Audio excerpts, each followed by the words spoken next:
Fala galera, sejam todos muito bem-vindos a mais um episódio do Triângulo Nerd Podcast. Aqui quem vos fala é o Rafa. Aqui quem vos fala é o Bruno.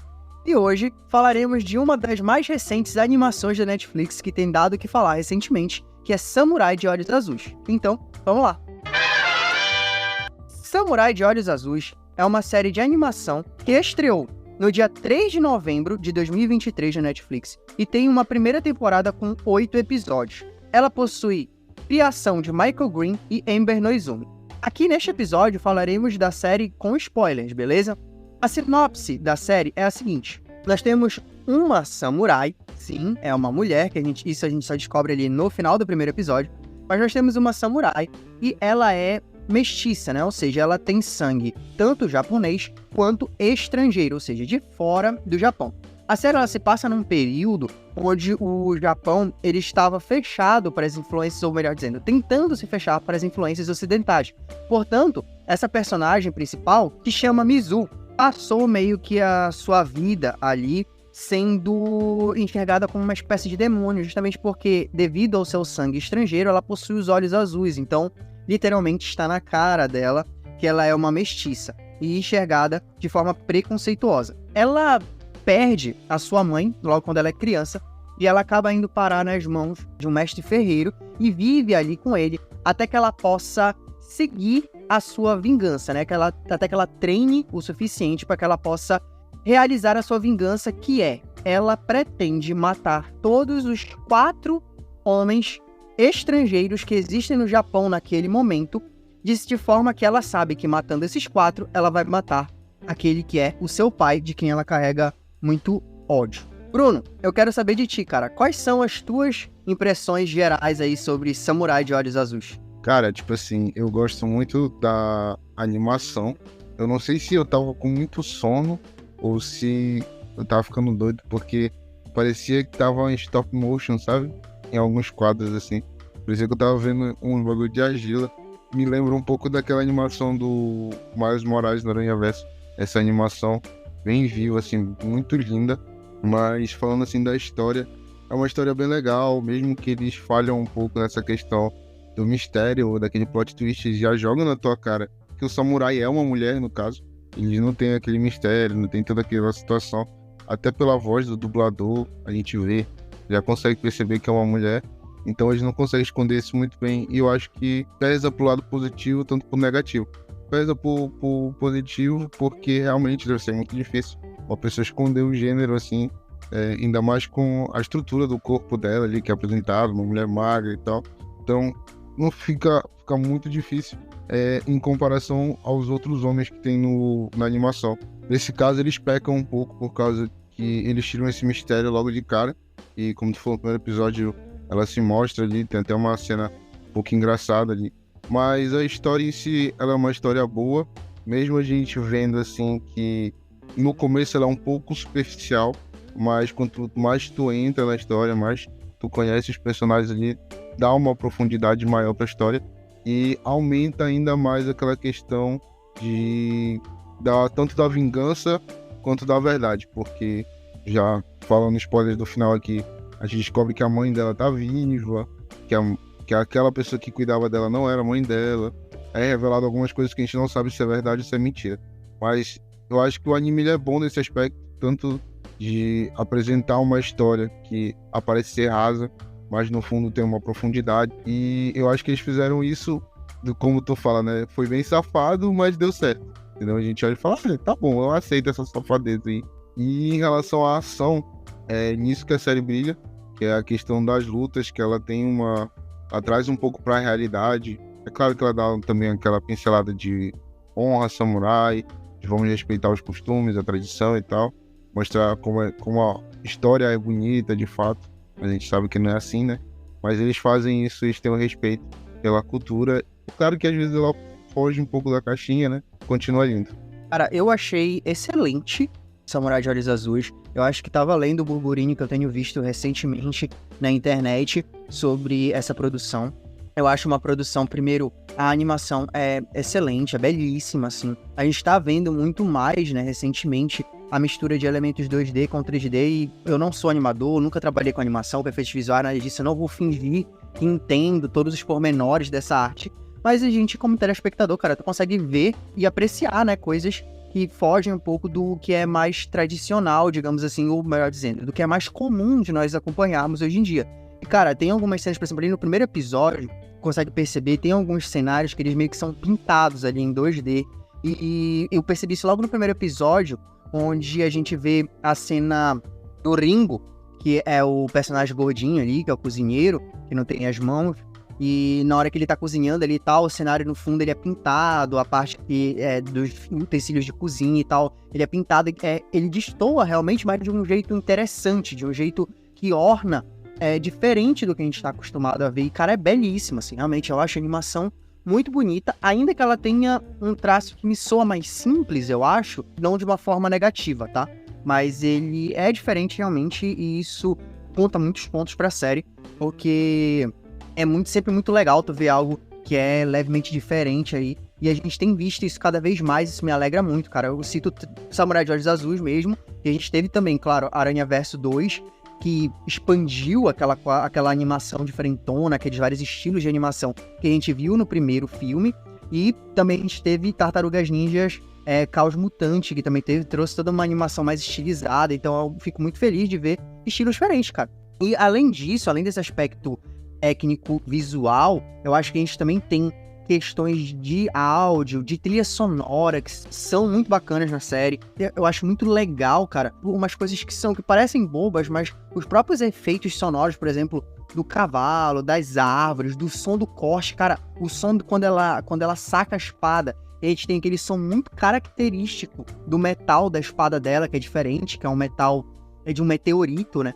Tudo aquilo, cara, ele é feito com uma delicadeza, sabe, assim, com uma beleza que, cara, orna justamente com aquele visual que a gente tá assistindo, né, que a gente tá vendo, que traz pros teus sentidos realmente, para além da história, algo que me impactou muito positivamente. Mas falando da história em si, eu acho que é uma série que, assim, ela não foge muito do tropo que a gente tem clássico da vingança, mas mesmo isso já tem algum elemento diferente, porque, assim, normalmente quando a gente vê uma série de vingança, a gente sempre acompanha, tipo, um personagem que sofreu muito da mão de um outro personagem, ou de um grupo de personagens e tal, e aí a gente vai acompanhar essa protagonista em busca de vingança, seja por causa de si, ou porque sofreu, né, propriamente dito, ou porque viu uma outra pessoa sofrer muito.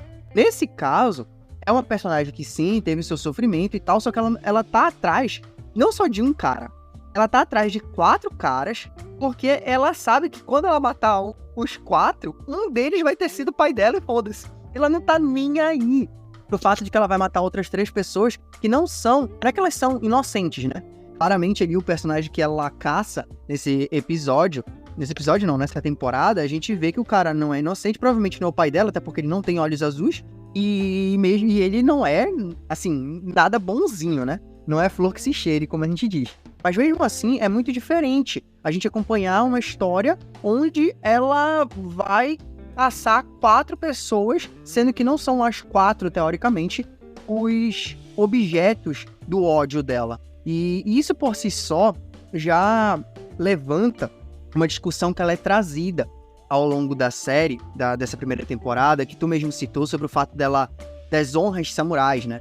Uma coisa que eu acho sempre muito interessante, eu não vou fingir aqui também que eu, sou super conhecedor da filosofia samurai, da história do Japão, porque eu não sou, mas todas as vezes que a gente vê esses elementos em histórias, seja elas especificamente do Japão ou anexados a outras histórias mais ocidentalizadas, é sempre muito interessante ver esse elemento da honra, né, do cara que ele tem um objetivo, mas ele não vai fazer de tudo para alcançar esse objetivo, no sentido de que ele tem a honra para seguir, ele tem um código de ética, ele tem os limites dele, entendeu? E aquela coisa da fidelidade também dele para com o seu mestre. Enfim, todas essas coisas são elementos que estão muito presentes na cultura samurai e que são sempre muito interessantes de acompanhar. E aqui a gente tem uma discussão sobre isso. É justamente porque a gente tem personagens que são samurais, o Teigen é um samurai ali, e ele fala muito sobre, você não teve a honra samurai. E ela reforça algumas vezes, ela fala, cara, eu não sou samurai, eu nunca quis ser samurai, eu tenho uma vingança pra cumprir, eu vou cumprir minha vingança, ponto final. Eu acho que o fato justamente dela caçar 4 caras, sendo que teoricamente só um fez mal pra ela, né? Isso já demonstra claramente, cara, o objetivo dela não é estar de acordo com o código dos samurais, não é viver de acordo com aquela linha específica de ética que os samurais têm. Ela tem uma missão pra cumprir, que é matar esses 4 caras, e ela vai fazer o que tiver ao alcance dela pra matar essa galera, cara. E ponto final, sabe? E aí, a partir daí, diversas outras situações são originadas, e ao longo desses 8 episódios, que eu acho muito bom, cara, eu acho o andamento, o ritmo da série, eu acho muito bom. Os personagens coadjuvantes, uma coisa que eu já disse, eu acho até que em alguns episódios do nosso podcast, muitas vezes o que diferencia uma série boa ou muito boa das excelentes é quando a gente tem personagens de apoio que eles servem mais do que para a história do personagem em si. Que eles têm seus próprios arcos, que eles têm seus próprios acontecimentos, suas próprias transições, né? E isso diferencia muito, principalmente em séries que tem narrativas maiores, tempo maior, né? Pra te passar com aqueles personagens. E aqui a gente tem isso. 3 personagens secundários, né? Que é o Taigen, o Ringo e a Akemi. Eles são personagens que eles têm seus próprios objetivos, né? Seus próprios arcos ali. A história deles também é muito interessante de acompanhar, além da história da Mizuna. Então, enfim, mas eu já falei demais, vou trazer mais elementos daqui a pouco, de forma mais específica. Mas, Bruno, tem mais alguma coisa que tu queiras trazer? Queria complementar essa questão da motivação do personagem principal, né?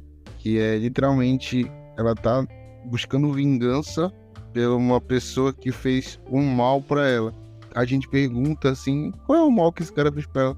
Literalmente ele só deu a vida pra ela, entendeu? Se não fosse ela, não fosse o cara, no caso o pai dela, ela nem existia. Então ela tá atrás de vingança por ter sido feita, ter sido criada. Olha que bagulho louco, entendeu? Parece que uma coisa dessa não entra na cabeça desse personagem. Tipo, a motivação, a gente vê que a motivação dela é irracional, por isso que ela tem aqueles espasmos, aquelas loucuras de realmente seguir esse caminho de vingança a todo custo, de uma maneira totalmente irracional, sendo racional.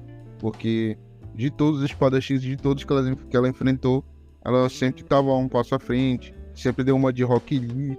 Teve aquela situação que ela tira os pesos do corpo dela, do braço e da perna, e ela fica mais rápida. Então, a gente vê que ela realmente estava focada ali, que trabalho duro leva, assim, ao alcançar o objetivo, no caso, pelo menos o dela. Ela já conseguiu eliminar um dos 4, não foi contado, né, mas já foi dito.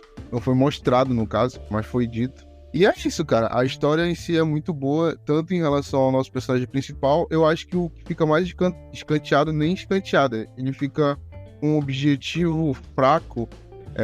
O Ingo, ele tem um momento ali que ele sempre se mostra útil, ele se mostra brilhante, ele mostra que as coisas que aconteceram com ele em relação às suas deficiências e as coisas ruins que ele passou só serviu para fortalecer ele, tanto que ele mostra ter muita experiência com muita coisa, tanto em relação à comida, com cuidado, tratamento médico, como lidar com pessoas. Então, tipo, ele parecia realmente ser uma pessoa diferenciada ali em relação aos outros, mas depois ele só aparece ali de vez em quando e tal.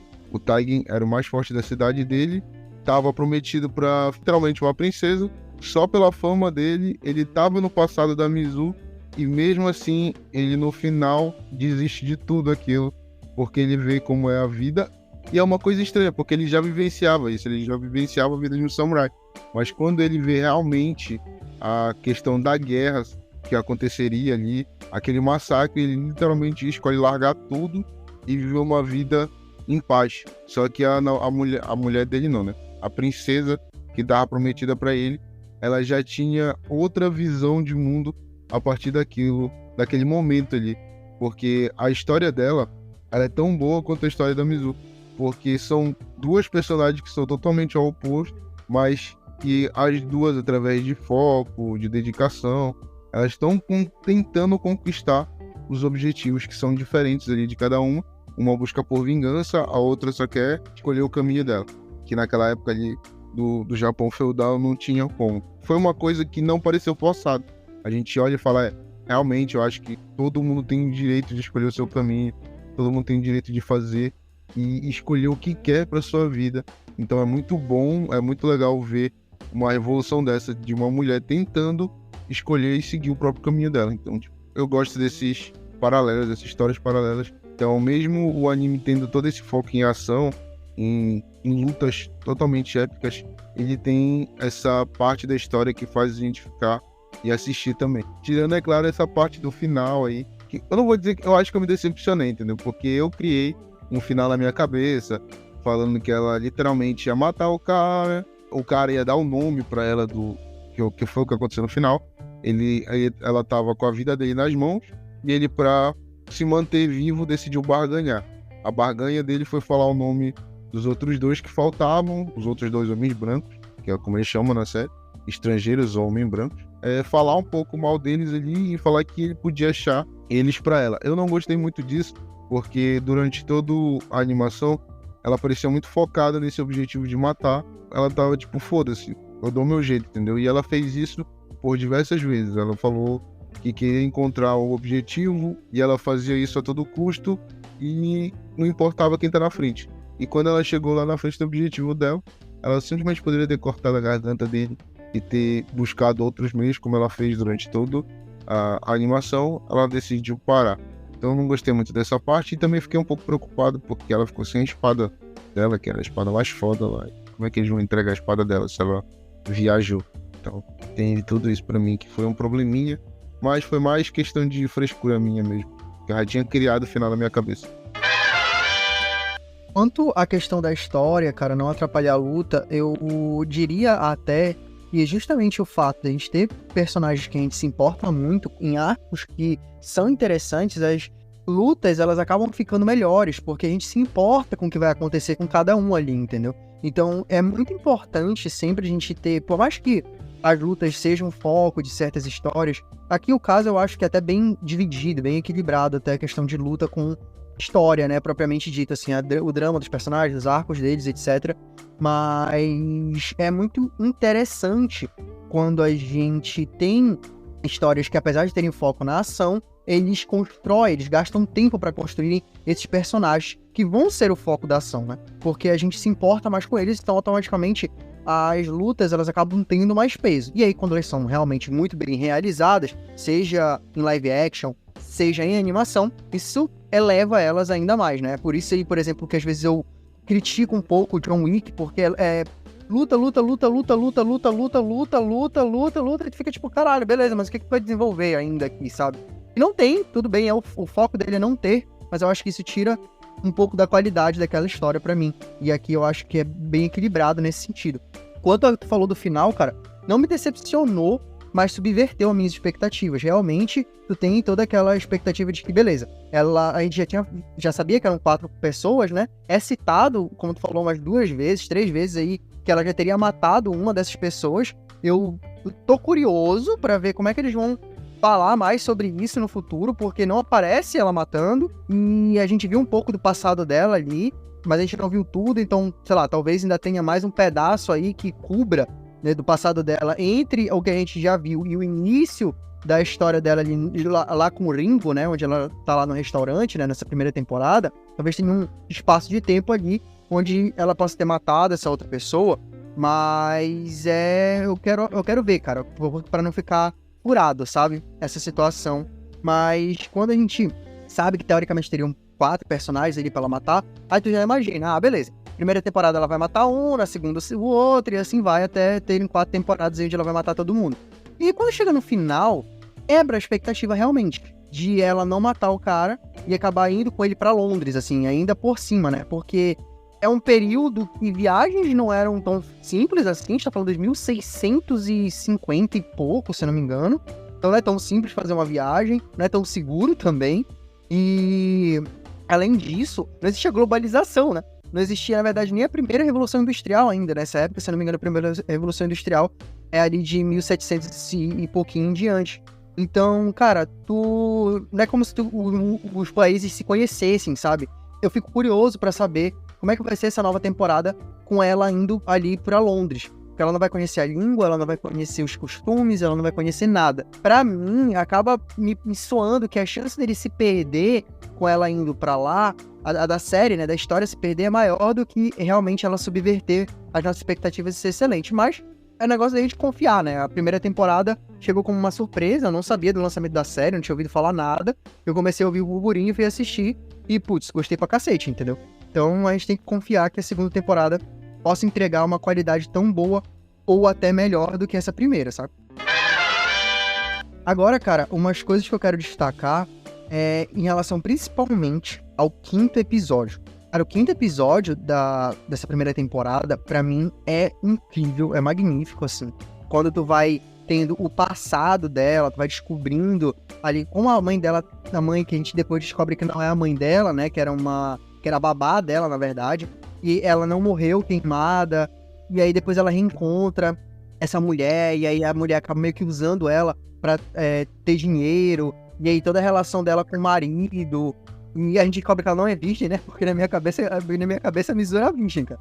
E aí, tipo, aí Pois é, ela, também. e ela já foi casada e tal, que é uma subversão da nossa expectativa, porque na minha cabeça, ela tinha saído ali na jornada dela, e, cara, ela já tinha saído como uma personagem fodona e tava nessa busca de matar a primeira pessoa. Aí a gente tem várias informações que subvertem isso, né? Primeiro, nesse mesmo episódio a gente vê que ela não começou como essa personagem fodona, ela tentava meio que tratar as pessoas melhor e tal, ela já leva logo uma facada no bucho pra ficar esperta, logo no início. A primeira vez que ela vai tentar pedir informação, ela leva logo uma facada no bucho. Aí ela é usada depois pra ser casada lá com esse antigo samurai, né, que tá rejeitado ali. Então, tem várias situações pelas quais ela passou, para além de todo o treinamento, o tempo que ela ficou ali com o mestre de Ferreiro, para se tornar essa personagem que a gente encontra no início da temporada, né? Então, eu acho que isso, inclusive, acrescenta uma camada de complexidade para essa história, que para mim é muito bem-vinda. E não é tão comum da gente ver, né? Torna a história um pouco menos linear e faz com que a gente fique se perguntando coisas e esperando que essas respostas elas cheguem, né? Tal gera uma expectativa extra pra gente, para além de acompanhar o futuro, também saber um pouco mais do passado dela, ainda que a gente já tenha visto bastante aqui nesse episódio e ao longo da série, da temporada de um modo geral. Mas esse quinto episódio, cara, a história dela, como eu tô falando, essa subversão é muito interessante, a forma como tudo vai acontecendo é realmente assim de te impactar mesmo. E uma coisa que esse quinto episódio ele faz, que eu não vou me congratular por pensar nisso, eu tava assistindo um vídeo do Gaveta, e o Gaveta ele usa essa frase, da qual eu vou me apropriar, mas tô dando os créditos aqui pra ele. Ele diz que, na verdade, a série ela parece ser a construção de uma lenda. E esse quinto episódio, ele mostra isso, né? Aqui nós estamos vendo a construção da lenda da Samurai de Olhos Azuis, ou da Onryo, que seria essa espécie de demônio ali, que inclusive a gente vê uma cena ali da infância dela, onde o personagem que vem a ser o Taigen pra gente, né, depois, fala pra ela que ela parece uma Onryo. Então parece muito realmente essa história que ela tá sendo construída, ou a gente tá acompanhando a história que um dia, sei lá, no nosso período, por exemplo, nos anos 2000 e alguma coisa, vão estar contando sobre a lenda dessa samurai que fez XYZ, sabe, que era fodona. Parece muito isso, realmente. E a forma como no final do episódio ali, ou melhor dizendo, ao longo dele, ela mata aquela espécie de exército, digamos assim, daquele bandidão, cara, é muito foda a luta quando ela justamente tira aqueles pesos, e tu vê que os pesos, eles montam uma arma longa. Caralho, aquilo explodiu minha cabeça. Eu falei, mano, que foda, sabe? Tipo, tem vários elementos desses, inclusive, que são colocados, que são muito legais, mas esse, assim, na hora que ela tira tudo e vai montando uma outra arma, pô, explodiu minha cabeça. Na hora eu falei, caralho, então e realmente tinha um objetivo extra, além de ter a questão do treinamento, né, quando ela tira os pesos, ela fica mais leve, consegue ficar mais ágil e tal. Tem um objetivo, ou melhor dizendo, tem uma utilidade mais prática ainda para aqueles pesos. Então, enfim, cara, realmente esse quinto episódio, pra mim, ele é o melhor episódio da série de modo geral. Agora que ele também mostra, como tu mesmo falou, aquela situação de que como ele fica passando entre o presente e o passado dela nessa segunda temporada que vai vir, né? Pode ser que conte como ela chegou tanto nesse estado de estar mais frio e calculista. Claro que mostra que ela já passou por um perrengue ali com o suposto marido e a suposta mãe dela, tendo que não matar a mãe, né? Mas deixar o cara matar e depois matar ele. E aquela luta dela com ele é muito foda. Quando ela simplesmente fala assim, eu vou me abrir, então, vou deixar ele ver como eu sou de fato. Aí a gente pensa, pô, que legal e tal. Aí ele rejeita ela. Porra, cara, fica ruim pra caralho. Mas depois, na luta, assim, que ela mata ele, é muito top, muito top. Mas, como eu falei, eu acho que nessa parte da segunda temporada, pode ser que vai mostrar esse pedaço que tá faltando dela matando o primeiro dos 4 homens brancos e chegando lá na taverna, no restaurante onde ela encontrou o cozinheiro. E eu acho que isso cria mais uma expectativa. Então eu espero que a série ela cumpra com essa expectativa que ela deu pra gente. Cara, inclusive a rejeição que ela sofre, mano, é muito o ego do macho frágil, né? O cara, ele é um puta samurai, ele vê que a mulher dele luta mais do que ele, meu Deus, você é um demônio. Vai tomar no cu, velho. Acho que não tem uma explicação lógica, né? Ser melhor, e aí, meu Deus, você é um demônio. É ridículo isso, cara. Inclusive, cara, o final desse episódio é muito foda, né? Porque o maluco vai lá, mata a mãe dela, e aí a gente tá toda aquela coisa, tipo assim, quem será que tá falando a verdade e tal? E ela, mano, poucas ideias, velho. Tu matou minha mãe, ou que ela acha que é a mãe dela, né? Aí também eu acho que tu me traiu, tu quer saber? Olha, toma ali. Já lança uma espada no peito dele, tu fica, caralho, maluco. Porque o que choca nessa cena é que, tipo, a suposta mãe dela tá drogada, né? Então, o que incriminaria ela, porque eles não estavam dando dinheiro pra ela fumar o ópio. E a outra parte foi porque ele disse que ela era um demônio e depois ele foi dar o cavalo dela pro imperador. Então fica tipo aquilo, será que foi ele que caguetou? Será que foi a mãe dela? Aí ela, por ter a mesma dúvida que a gente, ela deixa ele matar a mãe dela, pra ela não ter esse sangue nas mãos, e depois ela mata ele. Então, tipo, cara, foi muito louco essa cena. Foi muito bem elaborada. Agora, pra gente seguir pro encerramento, cara, do nosso episódio, falar um pouquinho dos personagens secundários e de algumas coisinhas que eu não gostei, emendando, misturando as duas coisas, que, por exemplo, o Taigen. Eu acho muito interessante a jornada pela qual ele passa pessoal, dessa coisa de ser o samurai, que tem a questão da honra dele. Isso é um elemento muito bacana, muito bem trabalhado nele, na minha opinião, que é o fato, tipo, ela fala, a vingança, ela não titubeia, né? Quando ele diz que ele teve a chance de matar ela e não matou. Só que justamente isso, ele não tá em busca de vingança, ele tá em busca de recuperar a honra dele. E ele não vai recuperar a honra dele só matando ela, ele tem que recuperar a honra dele dentro dos moldes que aquela sociedade entende e aceita, né? Então, pra isso, ele precisa ser um lutador honrado, ou seja, lutar contra ela da maneira correta, digamos assim. E ele mantém essa honra até mesmo contra um adversário, né? Porque ele, beleza, tem ali uma espécie de ligação com ela, mas quando ela deixa ele acaba sendo capturado, ele não fala nada sobre ela pro Abaisha Fowler e os seus seguidores, né? Ali e o resto da galera do mal, digamos assim. E aí depois o arco dele, tipo, depois de tudo que ele sofre, sabe, que ele fala lá pra Akemi, eu entendi que a honra, né, ela, digamos assim, não é tudo isso. Não que ele não deva viver com honra, mas que não é isso que ele deva buscar exatamente. Ele tem que buscar a felicidade, ele tem que buscar o que é melhor, uma vida boa, né? E ele entende que aquilo pode estar e iria estar do lado dela. Mas já a Akemi, que ela passa justamente pelo caminho meio que oposto ao dele, né? Ela tá ali, não, eu quero viver uma vida feliz, eu não quero deixar os outros ditarem o que eu devo ou não fazer, como eu devo não viver. E aí, quando ela sofre tudo que ela sofre, passa por tudo que ela passa, ela acaba entendendo ali, ou pelo menos acreditando, que de repente, para ela realmente ter o controle da vida dela, ela tem que ter o poder. Né? E ela quer ter aquele poder realmente político, mais do que o poder das economias, né? Que ela já teria ali, porque ela estava com aquele baú de dinheiro. Então são dois personagens que estão interligados no início da série e que eles passam por jornadas que são bem diferentes, né? Não diferentes, mas na verdade são digamos, o espelho da outra, né? O inverso da outra.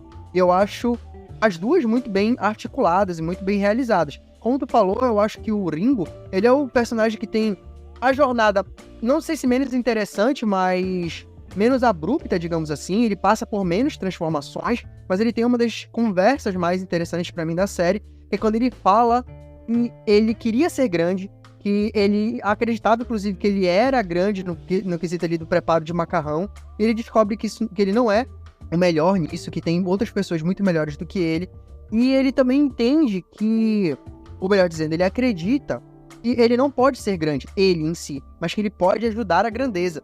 Cara, eu acho que toda essa conversa dele, esse arco inicial dele, ali nos primeiros episódios, e até culminar nessa conversa dele ali por volta do episódio 3, eu acho, 4, eu acho muito bom, cara.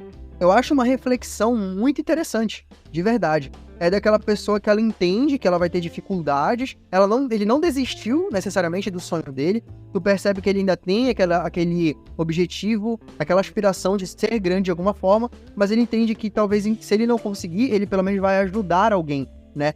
Que existe honra nisso também, principalmente a gente vê até o reconhecimento da Mizu nisso, naquela cena simbólica onde ela pede pra ele desenhar nas costas dela lá alguma coisa, e ela fala, tem coisas que eu não posso fazer sozinho, né? Então tem também aquele aspecto de que a grandeza, muitas vezes, ela não se constrói sozinha, ela precisa de ajuda, né, pra ser construída.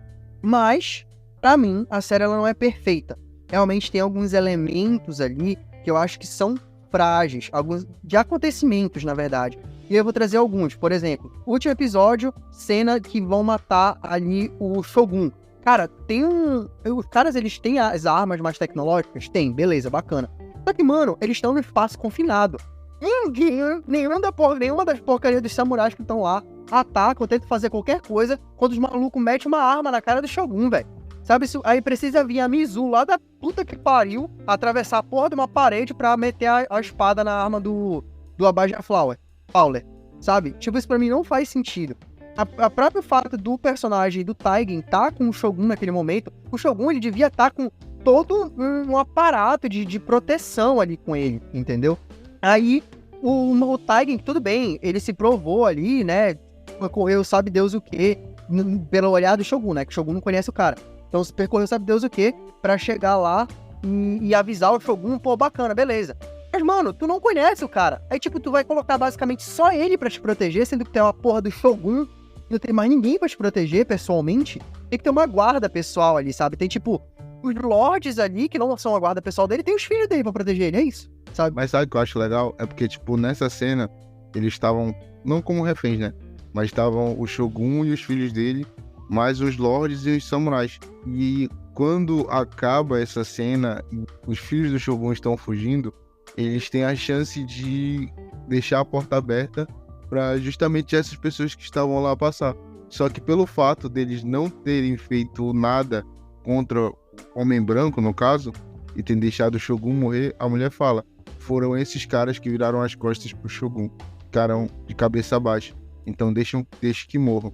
Então eu acho que tem aquele negócio de causa e consequência, porque teve o cara que foi lá e se apunhalou, que falou que ele preferia morrer do que servir a outra coisa, entendeu? Então, tipo, eles mostram essa tradição e mostram também as consequências de não seguir, entendeu?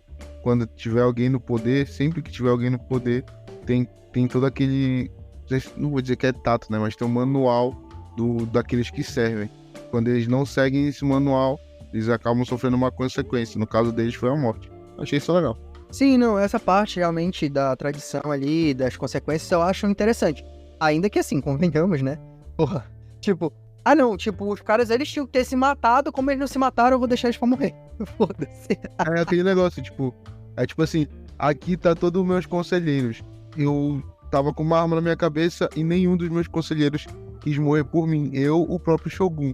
Então, eu, sendo o filho do Shogun, sei que se um dia acontecer a mesma coisa, terei pessoas fracas ao meu lado, porque eles são do conselho, entendeu? Então deixa que eles morram e eu encontro pessoas honradas pra estar do meu lado, pra morrerem por mim. Eu achei legal. Todo esse elemento próprio da cultura japonesa, pelo menos desse período, né? Da questão da honra e tal. E é bem trabalhado aqui em outros elementos. Realmente, eu gosto realmente dessa parte. Tem outras coisas, cara, tipo assim, o fato, por exemplo, na luta, que ela justamente mata toda a galera lá no 5º episódio, a luta eu acho muito foda. Mas a personagem que é a, digamos, cafetina ali, ela fala, não, porque esse cara, ele tem um exército e tal. Que porra de exército é esse? Que tem, tipo, 25 gato pingado. Ela mata os 25, 30 caras lá e acabou o exército do cara. Mas que porra de exército é esse, gente? Pelo amor de Deus. Mas Mas naquele período o Japão devia ter 1.000 pessoas. Ah, mano. Então Não, 30 mas, de mil cara, é muita coisa. achei muito frágil isso, sabe? Achei muito 30 frágil. de Tipo, mil é um exército, cara. ele tem um exército. Tem 30 caras. Acabou os 30 caras, acabou o exército dele. Não, e fora que assim. E fora que assim, né? Não tinha ninguém de folga também, porque ela matou todo mundo que tava lá, ninguém mais vai procurar vingança, ninguém vai atrás dela, foda-se. Ótimo, o jeito Todo que é. mundo trabalha 24/7, ninguém dorme, ninguém come, ninguém caga, ninguém... Mas é muito top aquela cena que ela tá. Ela poupa a vida de um cara que ele tá medrosão. Aí depois ele aparece de novo no final ela mata ele. Eu acho que é justamente por isso, entendeu?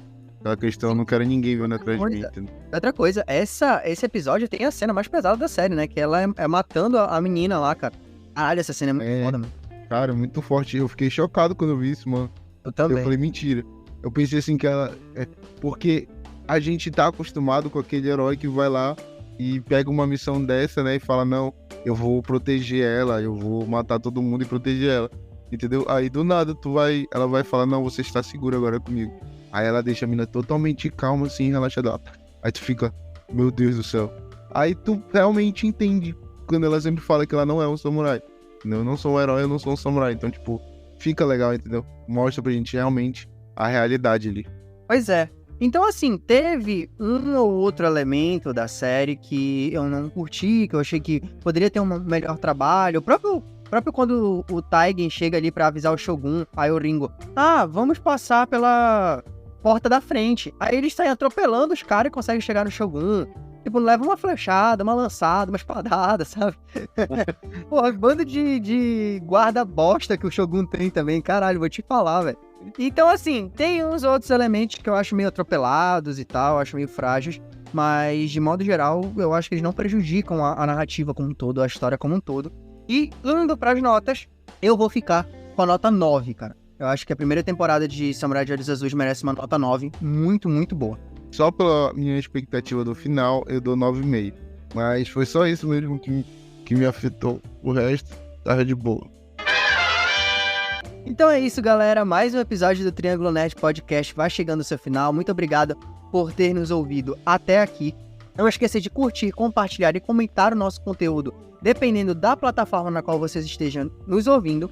Fica aqui o meu abraço e até a próxima. É isso aí, galera. Um grande abraço. Até a próxima. E a frase do dia é: se você busca vingança, faça um plano de saúde. Isso é tudo, pessoal.